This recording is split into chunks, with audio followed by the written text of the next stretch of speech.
Ne yapıyorsun Hamza? Tamir mi ediyorsun? Bozuldu mu araban? Bozuldu. Tır bozuldu. Tır bozulmuş. Hadi tamir et. Tık tık tık.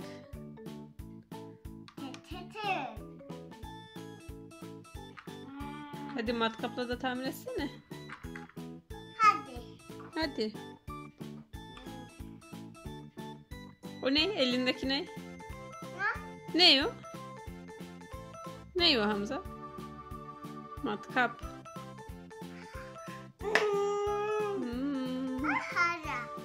Hamza'yı mı tamir ediyor? Hamza'dan mı hastalanmış? Hamza'dan mı bozulmuş? Hastalandı. Hadi öksür bakalım. Öksür. Öksür. Tamam öksür.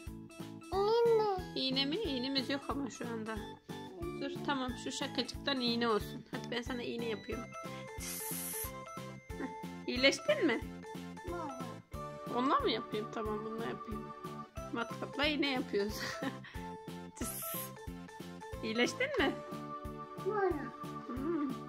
Ama sen araba değilsin ki.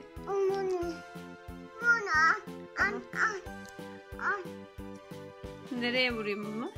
Nereyi tamir edeyim? Nereni tamir edeyim ben bununla? Tamam. Tık tık tık tık tık. Tık tık tık tık tık. Tık tık tık tık. Tık tık tık tık. Oldu mu? İyileşti. Hamza iyileşti.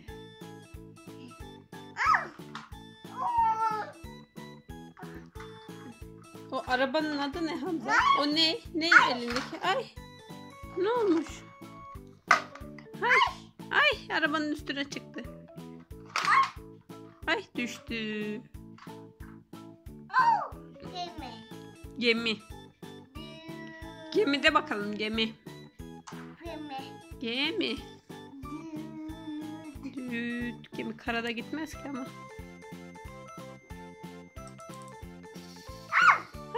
Pervanesi dönüyor. Hadi çevir de bakalım bir pervanesi nasıl dönüyormuş. Bir bakalım. Hadi çevir. Çevir göster bir de. Olmuyor. Olmuyor. Beraber yapalım. Hadi sen tut. Sen tut gemiyi ben çevireyim. Tut. Heh, şimdi bak pervanesi dönüyor. Nasıl dönüyor pervanesi? Geminin pervanesi.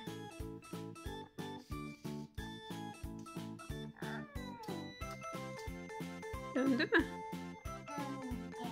Döndü.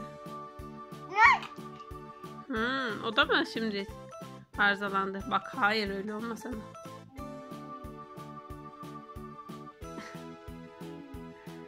Dişlere matkaplanın yapılmaz. Ama onlar doktor seti değil. Onlarla arabalar tamir edilir, tamam mı? Arabalarını tamir et. Hangisini tamir edeceksin? Hangisi? Kamyon mu? Kamyonet. Yavaş. Onu mu tamir edeceksin? Traktör evet.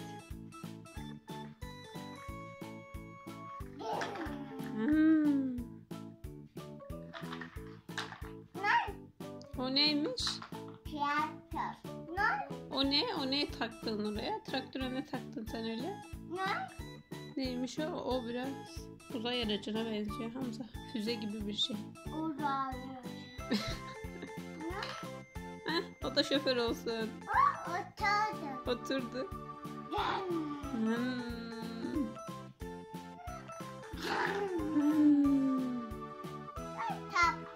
Çarptı.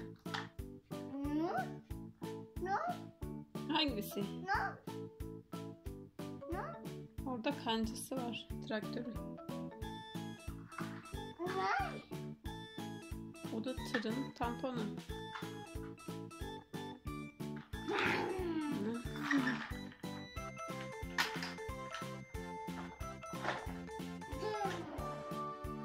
Bak buraya bakan tabii. Bay bay yap hadi. Bye bye. Görüşürüz arkadaşlar de. Hayır. Görüşürüz de. Hayır. Neden? Kanalımıza abone olmayı unutmayın arkadaşlar. Görüşürüz. Bay bay. Bye bye. Öpücük yap be de.